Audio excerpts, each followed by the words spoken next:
오늘 본문은 시편 119편의 17번째 연으로 히브리어 알파벳 17번째 글자인 페라고 하는 말로 모든 구절이 시작되고 있습니다. 이 연은 감탄으로 시작해서 눈물로 끝나고 있습니다. 대부분의 내용은 감탄인데 비해서 마지막 절에서 눈물을 흘립니다. 믿지 않는 형제를 보고 안타까워서 눈물이 시냇물처럼 흐르는 그것으로 마치고 있습니다. 주의 은혜에 감탄하며 감사한다는 주제는 130절의 빛, 132절의 은혜를 베푸소서 간구하고 또 135절에 하나님의 빛나는 얼굴에 대한 표현에서 나타나고 있다고 할 것입니다. 모든 하나님의 말씀의 빛과 하나님의 얼굴의 빛을 하나로 연결시켜 주고 있습니다. 먼저 첫 번째 구분인 129절로 132절에 하나님의 말씀의 빛을 비추어 주시도록 기도하고 있습니다. 129절입니다. 주의 증거들은 놀라움으로 내 영이 이를 지키나이다. 시인은 주의 증거들, 주님의 말씀들을 묵상하며 지혜를 발견했습니다. 그 지혜는 놀랍고 경탄을 금할 수가 없는 것들이었습니다. 여기 놀란다라고 하는 말은 하나님의 구원 역사에서 하나님의 행하신 기적을 묘사할 때 사용하는 말입니다. 출애굽기 15장에 하나님께서 이스라엘 백성을 애굽에서 건진 후에 그 백성들이 하나님의 역사를 놀랍게 여기는 그 일들 속에 사용됐던 말이기도 합니다. 따라서 하나님의 말씀이 갖는 지혜와 신비가 기적 같다고 하는 그런 표현이라고 할 것입니다. 이와 같은 놀라운 말씀은 시인에게 경외심을 주기에 충분합니다. 하지만 이처럼 놀라운 말씀은 신비로운 것이어서 하나님이 해석해 주시고 깨닫게 해 주실 때만 알 수 있다고 하는 것입니다. 성경은 놀라운 책입니다. 하나님의 말씀이면서 사람의 말로 기록되어 있습니다. 또 사람의 역사 속에 기록되어 있습니다. 그렇기 때문에 해석이 필요합니다. 그래서 우리가 우리 나름대로 애쓰고 그 문장을 해석하려고 하지만 그러나 한 가지는 우리 인간의 힘으로는 하나님 말씀을 온전히 해석하기 어렵다는 것입니다. 하나님께서 그 말씀을 열어주셔야만 된다고 표현하고 있습니다. 130절입니다. 주의 말씀을 열면 빛이요 우둔한 사람을 깨닫게 하나이다. 여러분, 어둠 속에 빛이 비치게 되면 모든 것이 다 드러나서 그 길도 보이고 색깔도 보이고 가치도 드러납니다. 그처럼 하나님이 성령의 빛을 비추어 주시면 그저 까만 건 글씨고 하얀 건 종이고 하든 그렇게 잘 깨달아지지 않던 말씀이 열려서 우둔한 사람도 그것을 깨닫게 해주신다는 것입니다. 이것이 성령의 조명사역입니다. 조명이라고 하는 것은 밝혀주는 것을 이야기하죠. 물론 성령이 영감을 주어서 제자들에게 그 영감을 통해서 사건들을 기록했는데 그것이 하나님 말씀이 되게 했습니다. 또 그 말씀이 보존되어서 내려오도록 하는 역사도 하셨습니다. 그런데 이제 그 말씀을 읽는 우리가 성령의 조명을 받아서 말씀을 분명하고 확실하게 하나님 말씀을 깨닫게 됩니다. 그렇다고 해서 우리가 그 기도하면 신비로운 말씀이 들려서 모든 거 이렇게 그런 건 아닙니다. 어떤 때는 정말 하나님 말씀이 직접 들려서 어떤 행동을 하게 하지만 그것은 인생에 몇 번 되지 않습니다.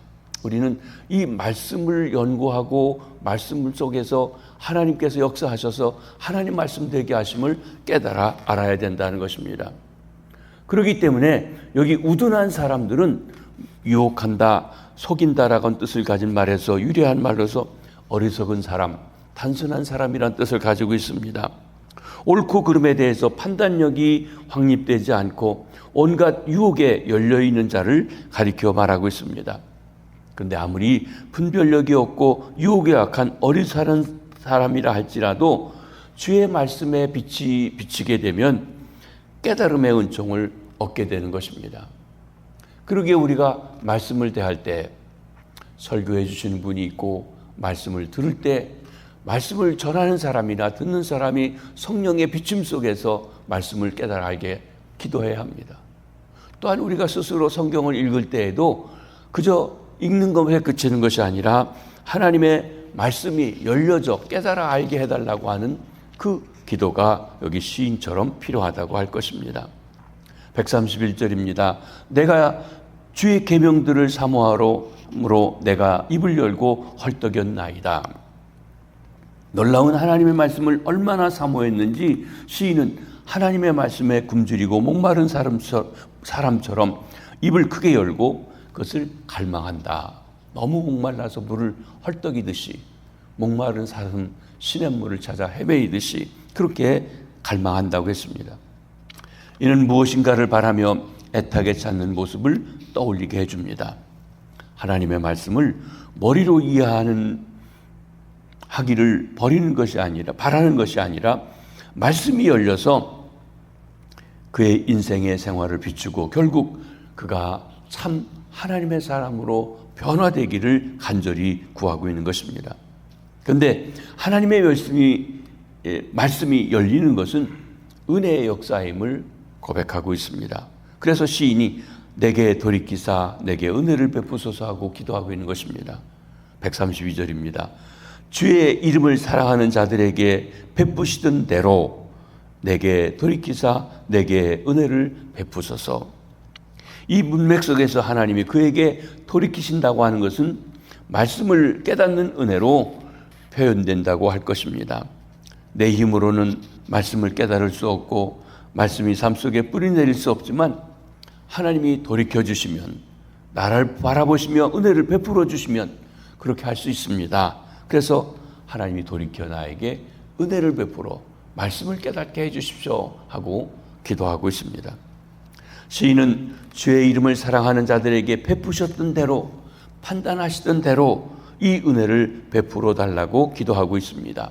여기 베푸시던 대로라고 하던 그 말은 미시파트라고 하는 말을 사용하고 있는데 그 단어의 뜻은 판단, 결정이라고 하는 것입니다. 그러니까 그냥 베푸신다라고 하는 말이 아니라 그 말에 함축하고 있는 뜻은 상당히 중요한 용례로서 시인이 하나님의 말씀을 어떻게 이해하는지를 보여주고 있습니다. 여기서 하나님의 말씀이나 판단은 심판자로서 하나님의 결정을 의미하고 있습니다. 하나님의 기록된 말씀은 그분의 이름을 사랑하는 자에게 항상 은혜를 베푸시며 돌이키시겠다는 심판자 하나님의 확고한 판단을 계시해 주십니다. 그러므로 시인이 하나님께 내게 돌이키사라고 기도할 때 마음 내키는 대로 아무렇게나 기도한 것이 아니라 정확히 하나님의 계획된 말씀과 뜻을 따라서 기도한 것이라고 할 것입니다. 하나님이 함께 하신다는 느낌도 없고 신비한 체험이나 기적적인 환경을 통해 하나님의 임재함을 확인하지 못할 수도 있습니다. 때로 느낌과 주관적인 경험에 의지한다고 하면 하나님이 시인을 사랑하지 않는다고 단정할 수밖에 없을 수도 있습니다. 우리도 그렇습니다. 어떤 때는 정말 내가 감정적으로 느낄 만큼 흥분도 되고 또 신비로운 그런 경험이 있을 수도 있지만 그것이 언제나 그렇지는 않습니다. 그러나 내가 낙심하고 어려운 상황에 있어도 하나님께서 약속하신 말씀은 변치 아니하는 것입니다. 하나님의 말씀과 하나님의 판단, 하나님의 성품을 통해 시인은 주의 이름을 사랑하는 자들에게 하나님이 언제나 은혜로 반응하신다는 사실을 말씀해주고 있는 것입니다. 그렇기 때문에 우리는 내가 기분 내키는 대로가 아니라 하나님의 말씀이 확실하고 신실한 것을 깨닫고 나가야 할 수 있는 것입니다. 그래서 그가 하나님께서 자기에게 이 신실하게 돌이켜서 은혜를 베풀어 달라고 기도하고 있습니다. 은혜를 베푼다. 우리 성경을 통해서 한 세 단계로 은혜가 임하게 되는 것을 보게 됩니다. 먼저는 하나님은 회개의 은혜를 주셔서 우리를 돌아오게 하십니다. 잘못된 길로 가고 하나님 없이 살아가는 사람이 돌아오는 것, 그 은혜입니다. 우리는 이 은혜를 통해서 하나님을 알고 믿게 되었습니다.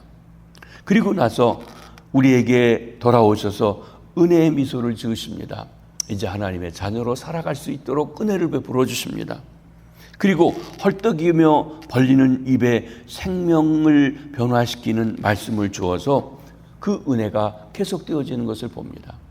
그러니까 우리가 말씀을 사랑하고 말씀대로 살자고 하는 것은 더 깊은 은혜 속에 들어가 있는 것임을 말씀하는 것입니다. 그렇죠. 나 은혜 받았다. 예, 어느 단계에 있는지 모르지만 다 우리가 은혜 받아 이 자리에 있는 것은 사실입니다. 보다 깊은 주의 은혜, 말씀을 깨닫는 은혜가 함께 하시기를 바랍니다. 두 번째 단락인 133절로 136절에서는 어둠이 우리를 에워싸고 있기 때문에 빛이 필요합니다. 133절부터 시인은 다시 대적들과의 씨름하는 상황에 되돌아오고 있습니다. 133절입니다.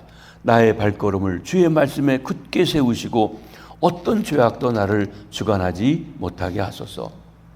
시인은 자신을 압제하는 주도권이 악에게 넘어가지 않도록 말씀 안에 굳게 서게 해주시기를 구했던 것입니다. 밖으로는 우리를 삼키려는 자들이 에워싸고 안으로는 우리를 무너뜨리려고 위협하는 자들이 정욕이 우리를 넘실거리고 있습니다. 그 정욕이 무엇이든지 간에 때로는 탐심이고 때로는 욕망이고 때로는 교만일 수도 있습니다. 우리도 나의 발걸음을 주의 말씀에 굳게 세워주시도록 기도해야 합니다. 어떤 죄악도 나를 주관하지 못하게 하소서. 우리가 주님의 가르쳐 주신 기도에서 악에 빠지지 않게 기도하는 것과 같은 것입니다. 이 시인의 간구는 율법이 아니라 은혜 안에서 기쁨으로 행하게 해달라고 하는 기도이기도 합니다. 이는 나아가 우리가 하나님의 말씀에 견고하게 섰을 때만이 죄의 유혹에서 벗어날 수 있음을 보여주는 것이기도 합니다. 평행적인 구절인 134절에서 할 듯이 죄의 종이 되는 것과 대적들의 압제 매우 밀접하게 연결되어져 있음을 봅니다. 134절입니다. 사람의 박해에서 나를 구원하소서. 그리하시면 내가 주의 법도를 지키리이다. 시인은 하나님의 말씀을 지키지 못하도록 괴롭히고 박해하는 사람들의 박해로부터 자신을 구원하소서. 여기 구원한다는 말은 보증해 주십시오. 값을 대신 치루어 주셔서 하나님의 법도들을 지킬 수 있게 해달라고 기도하고 있는 것입니다. 이스라엘 백성이 애굽에서 노예 생활하면서 그 애굽의 박해 속에서 하나님을 바로 섬길 수가 없었습니다. 그런데 구속받아서 여러분, 애굽에 나오는 것만이 구원이 아닙니다. 더 중요한 건 무엇입니까? 시내산에서 하나님과 언약을 맺고 하나님의 백성으로서 합당한 그 법을 받아서 하나님의 백성으로 살아가는 것입니다. 그 법을 어겼을 때 그것을 회복하는 일에 대해서 성막을 통해서 또한 그들이 살아갈 길에 대해서 말씀해 주십니다. 이렇게 구속받아 자유롭게 하나님의 율법을 지키는 백성이 된 것처럼 시인이 구원을 바라는 목적도 말씀을 따르기 위해서입니다. 주께서 우리를 구원해 주신 것, 그래 내가 구원했으니 네 맘대로 살아라가 아닙니다. 하나님의 자녀니 하나님의 뜻대로, 하나님의 백성이니 하나님의 다스림 속에서 살라고 하는 것입니다. 그런데 주님께서 구속해 주지 않는 한 은혜가 없다면 시인은 하나님의 법도들을 지킬 수가 없습니다. 그러게 우리는 우리 삶의 처음부터 끝까지 은혜, 오직 은혜라고 하며 그 오직 은혜를 의지해야 하는 것입니다. 135절입니다. 주의 얼굴을 주의 종에게 비추시고 주의 율례로 나를 가르치소서. 여기서 시인은 다시 한번 130절에 나오는 빛의 이미지를 사용하고 있습니다. 130절에 어땠습니까? 주의 말씀을 열면 빛이 비추어 우둔한 사람을 깨닫게 하나이다 했었죠. 다만 압달라 속에서 사용했던 종의 이미지, 그를 통해서 시인과 하나님과의 관계를 강조한 뒤에 하나님의 임재와 동행을 강조하는, 나타내는 빛을 구하고 있습니다. 주의 얼굴을 비추사. 여러분, 이 말은 민수기 6장에 나오는 제사장의 축복기도, 아론의 기도를 생각나게 해줍니다. 여호와는 내게 복을 주시고 너를 지켜주시기를 원하며, 여호와는 그의 얼굴을 내게 비추사 은혜 베푸시기를 원하며, 여호와는 그 얼굴을 내게로 향하여 드사 평강 주시기 원하노라. 이렇게 백성들을 축복하라. 그럼 내가 축복하게 하겠다라고 하나님께서 모세를 통해 아론과 그 자녀들에게 백성을 축복하라고 하신 내용의 말씀, 그것을 기억나게 해준다는 것입니다. 그렇습니다. 이렇게 볼 때 아론의 축복에 등장하는 복, 지키심, 은혜, 평강이 무엇인지 다시 생각나게 해주는 것입니다. 이것은 후반절에 주의 율례로 가르쳐달라는 기도와 연결되어 있습니다. 다시 말하면 말씀을 따르는 사람이 추구해야 할 복이 무엇인지를 말해줍니다. 주의 지키심입니다. 보호하심이죠. 은혜를 구해야 됩니다. 얼굴을 구합니다. 또 하나님이 우리를 늘 함께 하셔서 평강 주시기를 구하는 것입니다. 이것이 말씀으로 계시하는 하나님의 뜻을 깨닫고 나아가는 것이라고 할 것입니다. 하나님의 은혜는 하나님이 빛난 얼굴로 그의 종을 바라보신다는 뜻을 가지고 있습니다. 은혜, 받을 자격이 없는 자에게 베푸시는 것입니다. 감히 하나님의 얼굴이 우리를 향한다. 은혜 아닐 수가 없습니다. 이 은혜는 매우 직접적이고 개인적입니다. 추상적인 은혜는 존재하지 않고 인격적이고 은혜로우신 하나님만 실제하시기 때문에 그렇습니다. 하나님은 그 은혜로 우리를 베푸시고 그분의 율례를 가르쳐 주십니다. 하나님이 말씀의 길로 행하시도록 우리 인생을 이끌어 주시는 것은 은혜의 역사인 것입니다. 이 은혜의 역사가 타락한 세상 속에서 말씀으로 살아갈 수 있도록 우리를 붙잡아 주시고 이끌어 주시는 것입니다. 시인은 말씀의 빛과 하나님의 빛을 쬐면서 어둠 때문에 울고 있습니다. 136절입니다. 내가 은혜를 받으면서 어둠 속에 있는 사람들에 대한 슬픔을 노래하고 있습니다. 그들이 주의 법을 지키지 아니하므로 내 눈물이 시냇물같이 흐르나이다. 말씀에 대한 뜨거운 열정은 사람들이 이 좋은 말씀, 귀한 말씀, 생명의 말씀을 따르지 않는 그 사람들에 대해서 깊은 슬픔으로 표현하고 있는 것입니다. 이 슬픔은 하나님의 말씀의 은혜에 대한 열정적 사랑의 또 다른 표현이라고 할 것입니다.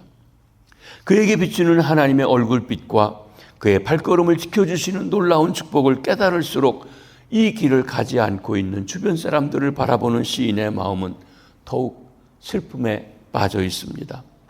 시인의 눈에서는 쉬지 않고 눈물이 흘러내리고 있습니다. 문자적으로 말하면 눈물이 시냇물같이 강물처럼 흘러내리고 있다고 그는 그렇게 표현하고 있는 것입니다. 시인이 우는 것, 자신이 고통 때문에 우는 것이 아닙니다. 주변 사람들과 종교적인 취향이 달라서 우는 것도 아닙니다. 그들이 하나님의 말씀대로 살지 않기 때문에 그렇습니다. 아마도 하나님의 백성이라고 하는 사람들이 하나님을 거역하면서 하나님 말씀대로 산다고 그렇게 거짓으로 하는 그런 모습들 때문일 수도 있습니다. 롯이 소돔성을 보고 의로운 심령이 상했던 것처럼 우리 주님 예수께서 예루살렘을 보며 우신 것처럼 하나님의 법을 개의치 않는 상실된 세상을 보고 시인의 눈에서 눈물이 시냇물처럼 흐르고 있다고 했습니다. 주의 법을 지키지 않는 이들을 보는 시인의 눈에는 마치 수로에 물이 잔잔하게 흐르는 것처럼 굵은 눈물이 하염없이 흘렀습니다. 얼마나 안타까운 마음으로 그를 바라보았는지 말해줍니다. 우리에게도 이 경건한 슬픔이 함께 해야 될 것입니다. 오늘 우리가 부른 찬송, 새벽에 부르기 별로 좋아 보이지 않는 찬송이기도 합니다. 웬 말인가 내 형제여, 왜 주님을 따르지 않고 살아가는가? 안타까운 마음입니다. 사랑하는 성도 여러분, 우리에게도 이 시인의 심정이 있는지요? 아마 우리가 이런 감정에 가장 접근할 수 있는 것은 가까이 있는 가족이 하나님을 떠나 있을 때일 것입니다. 사랑하는 자녀나 가까운 친구나 형제 자매들이 하나님의 법을 외면하거나 전혀 개의치 않을 때 우리 이런 감정이 있습니다. 아니, 이런 감정을 가져야 합니다. 그럴 때 눈물이 흐르며 슬퍼하며 안타까워하며 그 영혼을 위해 우리가 기도하지 않을 수가 없는 것입니다. 사람들은 점점 더 하나님의 말씀에서 벗어나고 있습니다. 심지어 그리스도인들도 하나님의 말씀을 읽고 묵상하고 공부하는데 깊은 관심을 두지 않고 있습니다. 또 교회들 중에서는 홍보와 마케팅을 잘해야 한다는 생각을 따라가는 지도자들이 늘어가고 있습니다. 하지만 하나님의 말씀이 우리의 삶의 모든 기준이라고 하는 그 절대 가치는 변하지 아니한다고 할 것입니다. 교회는 하나님의 말씀을 읽고 묵상하고 말씀을 배우고 말씀이 선포되고 그 말씀을 따라 살아가는 사람들의 공동체입니다. 기준은 세상 기준과 다릅니다. 하나님의 말씀입니다. 말씀이 없다면 진정한 의미에서 교회가 없다는 것이고, 그렇기 때문에 우리는 하나님의 말씀을 사모하고 말씀이 바로 선포되고 말씀이 되어 역사할 수 있도록 기도해야 합니다. 어떤 비웃음이나 공격을 받는다 하더라도 우리는 오직 하나님의 말씀을 붙잡는 성도들이 되어야 할 것입니다. 금년에 우리 교회가 하나님을 사랑하되 말씀을 사랑하고 그 말씀을 삶에 옮기는 삶을 살자고 표어를 정하고 있습니다. 말씀을 묵상하고 말씀을 읽고 말씀을 들을 때 말씀의 영께서 우리에게 역사하셔서 깨우쳐 주시도록, 그래서 우리가 말씀의 사람으로 살아갈 수 있게 되기를 주님의 이름으로 축복합니다. 기도하겠습니다.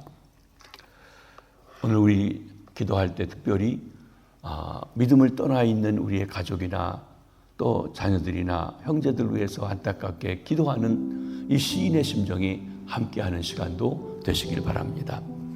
주님, 우리에게 은혜를 베푸사 말씀이 열려 그 말씀을 깨닫고 말씀의 지혜와 그리고 가치를 깨달아하는 저희들 되게 해주시옵소서.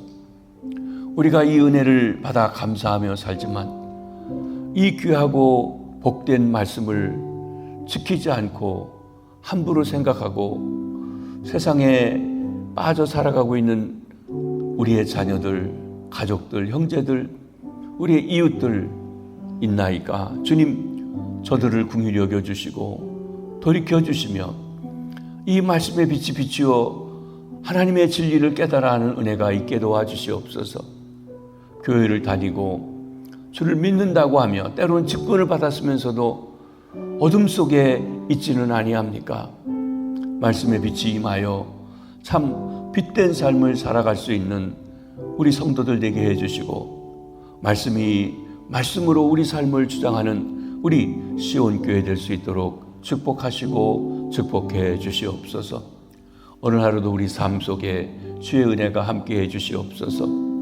특별히 대학, 하나님의 진학을 준비하는 사랑하는 우리 청소년들 붙잡아 주시고 그 길을 선히 복되게 인도하시고 하나님이 그들을 향하여 가지신 뜻을 이루시옵소서.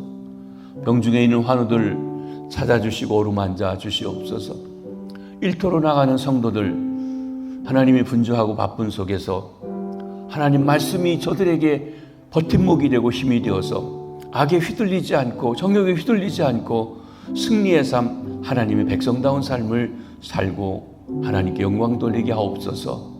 감사합니다. 축복합니다. 예수님의 이름으로 기도하옵나이다. 아멘.